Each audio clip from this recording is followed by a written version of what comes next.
Que reste-t-il de 45 années de carrière consacrée aux relations franco-africaines, à différents postes, conseiller puis ambassadeur en République centrafricaine, au Nigeria, au Gabon et en Côte d'Ivoire? Jean-Marc Simon a tour été témoin et acteur de certaines situations qui se sont avérées déterminantes dans la vie des États dans lesquels il a servi. Dans Secrets d'Afrique, il livre sa part de vérité. Jean-Marc Simon, bonjour. Bonjour. La période évoquée va de François Mitterrand à François Hollande, période marquée, dites-vous, par des succès, des espoirs, des pièges, mais également des échecs. Lesquels sont les plus marquants à votre avis? Bon, écoutez, les échecs, si vous voulez, je crois que sont de deux natures. Échecs dans l'évolution des pays africains et échecs dans la force de la relation franco-africaine. Alors, des échecs pour l'Afrique, il y en a eu, on les connaît, ce sont les crises, les guerres, les processus démocratiques interrompus ou malmenés. Et puis, la relation franco-africaine, parfois, elle aussi malmenée, parce que mal comprise en France, mal comprise en Afrique. Il y a, je crois, un besoin d'explication de cette relation qui demeure, à mon sens, une relation tout à fait singulière et qui mérite d'être entretenue et corrigée quand il le faut, de manière à ce que sa pérennité soit assurée. Du point de vue de certains Africains, ils trouvent que la politique africaine aujourd'hui, de la France, bien entendu, manque de lisibilité. Est-ce que c'est un avis que vous partagez? Écoutez, oui, peut-être dans certains domaines, parce qu'on ne l'explique pas suffisamment. Je crois que les choses ne sont pas assez claires. Par exemple, il y a notre politique d'aide. Je crois qu'elle est insuffisamment expliquée et donc comprise. Notre politique d'intervention dans le domaine militaire, qui elle aussi obéit à l'actualité et aux nécessités de l'actualité, mais dont la vision globale n'est peut-être pas assez bien perçue et approfondie. Et je crois que c'est un peu ce que j'ai voulu faire avec ce livre, c'est montrer qu'il y a une continuité dans notre politique à l'égard de l'Afrique, quels que soient les dirigeants, et que pendant 30 ans, de 1984, où j'arrive au Tchad, à 2012, où je quitte la Côte d'Ivoire, au fond, tous les chefs d'État ont mené une politique à peu près la même, parce qu'il ne peut pas y en avoir d'autres. Mais Lionel Jospin disait quand même ni ingérence, ni indifférence. Alors, où est-ce qu'on est aujourd'hui? Il y a peut-être Où est le curseur? Il y a peut-être cette... alors aujourd'hui, je crois que l'ingérence, il faut savoir ce qu'on entend par ingérence. Est-ce que ingérence, ça veut dire donner des leçons et dire le droit, ou est-ce qu'ingérence, ça veut dire intervenir quand les Africains nous le demandent? Alors si les Africains le demandent, ça n'est plus de l'ingérence. C'est de la coopération. C'est de la coopération, voilà. Et je crois que c'est ça qui est important.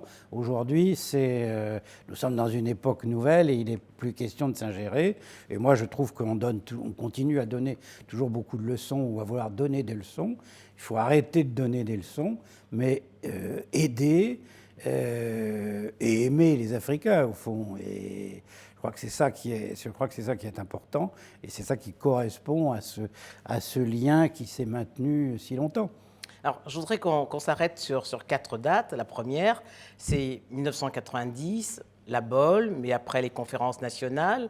Vous évoquez tantôt les processus démocratiques, et on se rend bien compte que les régions n'ont pas évolué au même rythme. L'Afrique de l'Ouest et puis l'Afrique centrale.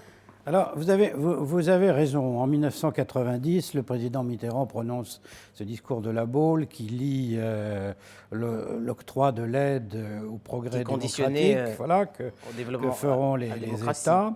Et c'est une petite révolution en Afrique, il faut bien le dire.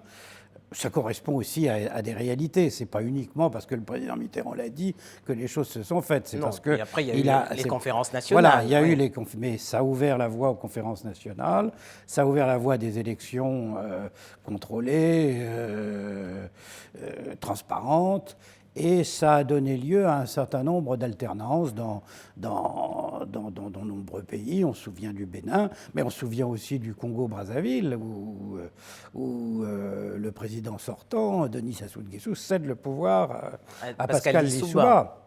Donc, dire que les processus fonctionnent et les alternances se font. Maintenant, avec des succès divers, et on voit qu'il y a souvent un certain nombre de pas en arrière après ces avancées. Mais dans l'ensemble, je crois qu'il y a un mouvement qui est en marche. Il y a une prise de conscience de la nécessité de la démocratie. Et les choses se font à leur rythme selon les pays. Et puis, au fond, chaque pays doit faire son histoire et la faire par lui-même. Mais je crois que c'est ça qu'il faut retenir avec cet objectif qui est tout de même que les populations soient concernées, que la transparence soit assurée et l'alternance quand il le faut. Mais quand Jacques Foccart disait que la démocratie n'est pas nécessaire au développement de l'Afrique. Oui, non, ben c'est une autre époque. Je crois qu'aujourd'hui, on ne peut plus dire cela, bien qu'il y ait quelques pays qui se développent très bien. Je pense à l'Ouganda, je pense au Rwanda, et qui ne sont pas véritablement des modèles de démocratie. Bah alors justement, à propos du Rwanda, c'est une date que je retenais aussi. C'est le 1994, le génocide rwandais. Vous comprenez toujours le grief de Paul Kagame vis-à-vis de la France? Pour moi, le grief de Paul Kagame, c'est le fait que nous soyons intervenus en 1991 avec nos rois pour l'empêcher de descendre sur Kigali et de reprendre avec le FPR les choses au Rwanda. C'est au fond, dans son esprit, je crois, le péché originel que nous avons commis, et tout le reste ensuite est habillage. Mais la véritable rancœur, elle est là. Or, François Mitterrand devait-il ou non intervenir? Ce que je dis dans mon livre, il n'avait pas moins de raisons d'intervenir au Rwanda qu'il n'en avait au Tchad lorsqu'il est intervenu avec l'opération Manta contre la descente, l'invasion libyenne qui appuyait Goukouni. On est exactement dans la même situation au Rwanda, où il y a une invasion venue de l'Ouganda avec des Rwandais d'origine, mais c'est un problème de même nature. Alors, 1994, autre date. Alors, 1994. La dévaluation du franc CFA. Vous comprenez aujourd'hui la position de certains économistes africains qui dénoncent cet arrimage du franc CFA à l'euro? Bien franchement que le franc CFA est une garantie et que certains économistes évidemment le contestent, mais il y en a toujours. Mais je vois aussi qu'il y a des États qui voudraient bien rejoindre la zone franc. Le Ghana, par exemple, le Nigeria, c'est autre chose. Mais enfin, c'est pas le cas de la Guinée-Conakry. C'est pas le cas de la Guinée-Conakry, mais probablement pour des raisons plus historiques ou idéologiques. Mais je pense que l'existence de la zone franc est plutôt une garantie et jusqu'à présent, on n'a vu aucun État vouloir en sortir. Alors, à propos de la justice internationale... Mais au fond, pourquoi pas, si un jour il apparaissait que l'arrimage au franc français ou à l'euro aujourd'hui était devenait obsolète, pénalisant pour les économies africaines, je pense qu'ils n'aurions aucune raison de nous opposer à ce que les États qu'ils souhaitent quittent la zone franc. Mais je crois aujourd'hui qu'ils en tirent plutôt de l'avantage avec la stabilité monétaire, stabilité d'échange, qui sont des atouts tout de même. À propos de la justice internationale, dans votre livre, vous interrogez sur la nécessité qu'il y avait de juger Hissène Habré 20 ans après. Est-ce que ça rejoint un peu vous par rapport à la CPI? Est-ce que vous partagez les critiques des Africains qui dénoncent cette justice internationale uniquement axée sur les cas africains des chefs d'État? D'abord, il n'y a pas que des cas africains. Ils sont plus nombreux. Mais ce sont les plus nombreux, c'est vrai. Peut-être parce que c'est en Afrique qu'il y a... D'abord, c'est là où il y a le plus de crises aujourd'hui. Et puis, c'est là aussi où la justice est le moins organisée, a le moins de moyens. Donc, c'est vrai qu'il faut trouver... Mais le procès Hissène Habré prouve le contraire. Aujourd'hui, il a été jugé en Afrique. Voilà, voilà. Et donc, je crois que le procès Hissène Habré est un exemple de ce que pourrait être la justice internationale. Enfin, c'est-à-dire qui devrait, à mon sens, plutôt devenir une justice régionale. Qu'internationale, avec des gens qui connaissent les réalités des pays, les réalités des problèmes, les hommes, et qui sont probablement plus à même de juger que des juges qui n'ont aucune connaissance du continent où se sont passés les faits. Vous semblez admirer Idriss Déby. C'est pourtant pas un modèle en matière de respect des droits de l'homme. Non, non, ce n'est sûrement pas un modèle de respect des droits de l'homme, mais c'est un chef d'État qui a conduit son pays vers le développement, qui a réussi à juguler toutes les crises qui se sont produites.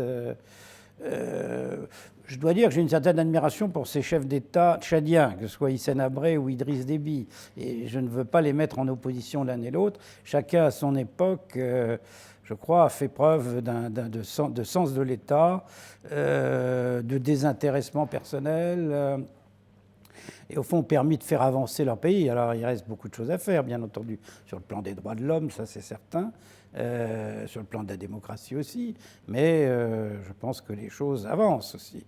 On ne fait plus aujourd'hui ce qu'on faisait sous Hissène Habré. Et en matière de justice internationale, toujours à propos de la CPI, vous n'évoquez pas le cas de Laurent Gbagbo, pourquoi ? Laurent Gbagbo est actuellement, le procès est actuellement en cours. Il faut attendre la fin de ce procès, qui va prendre, je pense, encore quelques mois. Parce qu'il a été arrêté pendant que vous étiez en poste en Côte d'Ivoire. Absolument. On verra ce que dira la justice internationale. Je crois qu'il est difficile de se prononcer aujourd'hui tant que le procès n'a pas eu lieu. Jean-Marc Simon, merci. Merci à vous.